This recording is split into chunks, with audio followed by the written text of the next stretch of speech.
Hi guys, this is going to Hornadu with family part 3. ಪ್ರತಿ ಸರಿ ಹೊರನಾಡುಗೆ ಹೋದಾಗ ನಮ್ಮ ಕಲಮ್ಮ ದೇವರಿಗೆ ಮಡ್ಲಕ್ಕಿ ಕೊಡೋ ಅಭ್ಯಾಸ. ಮಡ್ಲಕ್ಕಿ ಕೊಟ್ಟು ದೇವರ ಬಲೈಗಳನ್ನ ತಗೊಂಡು ದರ್ಶನ ಮುಗಿಸ್ಕೊಂಡು ಅಲ್ಲಿಂದ ಹೊರಟ್ವಿ. ಟೆಂಪಲಿಂದ ಈಚೆ ಬರುವಷ್ಟರಲ್ಲಿ 10 ಗಂಟೆ ಆಗಿತ್ತು. ಹೊಟ್ಟೆ ತುಂಬ ಹಸಿವಾಗಿತ್ತು. ಅಲ್ಲೇ ಇದ್ದ ಹೋಟೆಲಲ್ಲಿ ಬ್ರೇಕ್ಫಾಸ್ಟ್ ಮುಗಿಸ್ಕೊಂಡು ನಮ್ಮ ಕಡೆಗೆ ಹೊರಟ್ವಿ. ರೂಮ್ನ ಚಿಕ್ಕದು ಮಾಡಿಕೊಂಡು ನಾವು ಹೊರಟ್ವಿ ಧರ್ಮಸ್ಥಳ ಕಡೆಗೆ. ನನಗೆ ಹೊರನಾಡು ಧರ್ಮಸ್ಥಳ ಸೈಡ್ ಬಂದಾಗ ನಂಗೆ ತುಂಬ ಇಷ್ಟ ಆಗೋದು ಮಲೆ, ಗ್ರೀನರಿ ಮತ್ತು ಆ ನೇಚರ್.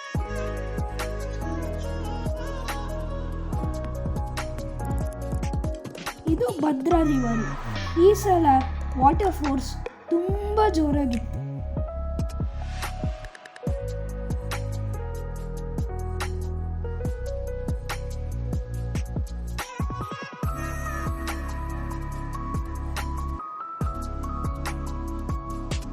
ಈ ಸರಿ ನಾವು ಹೊಸದಾಗಿ ಕನ್ಸ್ಟ್ರಕ್ಟ್ ಆಗಿರೋ ಬ್ರಿಡ್ಜ್ ಮೇಲೆ ಟ್ರಾವೆಲ್ ಮಾಡ್ತೀವಿ.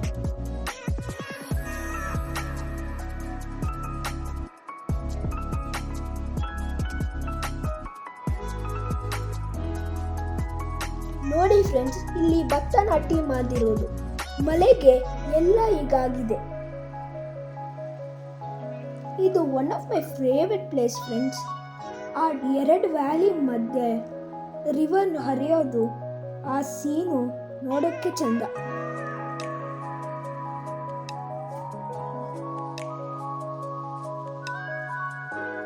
ನಾವು ಧರ್ಮಸ್ಥಳಕ್ಕೆ ಬಂದ್ವಿ ಅಂತ ನೇತ್ರಾವತಿ ರಿವರು ನಮ್ಮನ್ನ ವೆಲ್ಕಮ್ ಮಾಡ್ತಾ ಇತ್ತು.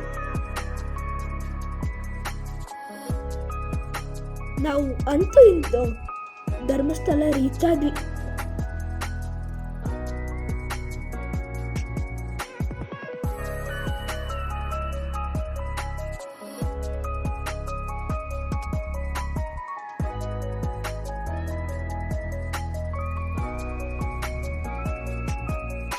ಜನ ಕಮ್ಮಿ ಇದ್ದ ಕಾರಣ ನಮ್ಮ ದರ್ಶನ ಬೇಗ ಆಯಿತು. ಪ್ರಸಾದ ತಿಂದು ಅಲ್ಲಿಂದ ಬೆಂಗಳೂರು ಕಡೆ ಹೊರಟ್ವಿ.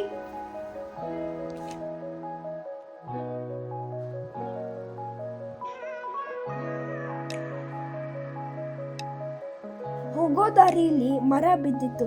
ಎದುರುಗಡೆ ಕಾರ್ ಅವರು ಅದನ್ನ ಪುಲ್ ಮಾಡೋಕ್ಕೆ ಟ್ರೈ ಮಾಡ್ತಾ ಇದ್ರು. ಒಬ್ಬರೇ ಕೈಲಾಗಲ್ಲ ಅಂತ ನಮ್ಮ ಮಾಮನು ಮತ್ತೆ ನಮ್ಮಪ್ಪನು ಹೆಲ್ಪ್ ಮಾಡಕ್ಕೆ ಹೋದ್ರು.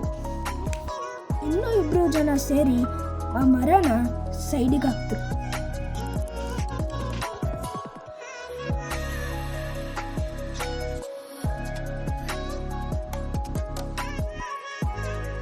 ಬರೋ ದಾರಿಯಲ್ಲಿ full jar soda full famous. ನೀವು ಈ ಸೈಡ್ ಬಂದರೆ ಫುಲ್ ಜಾರ್ ಸೋಡಾನ ಟ್ರೈ ಮಾಡಿ. ಹೇಗಿತ್ತು ಅಂತ ಕಾಮೆಂಟಲ್ಲಿ ಹೇಳಿ ಗೈಸ್. ಈವ್ನಿಂಗ್ ಆಗ್ತಾ ಮಿಸ್ಟ್ ಜಾಸ್ತಿ ಆಗ್ತಾ ಇತ್ತು. ಎಷ್ಟು ಜಾಸ್ತಿ ಅಂದರೆ ರೋಡೇ ಕಾಣಿಸ್ತಾ ಇರಲಿಲ್ಲ. ಹಾಗೂ ಹೀಗೋ ಮಾಡಿ ಬೆಂಗಳೂರು ರೀಚ್ ಆಗೋ ಅಷ್ಟರಲ್ಲಿ 12:30 ಆಗಿತ್ತು. ಈ ವಿಡಿಯೋನ ಇಲ್ಲಿಗೆ ಎಂಡ್ ಮಾಡ್ತೀನಿ. ಚೆನ್ನಾಗಿದ್ದರೆ ಲೈಕ್ ಮಾಡಿ, ಸಬ್ಸ್ಕ್ರೈಬ್ ಮಾಡಿ ಮತ್ತು ಕಾಮೆಂಟ್ ಮಾಡಿ. ಬಾಯ್ ಬಾಯ್.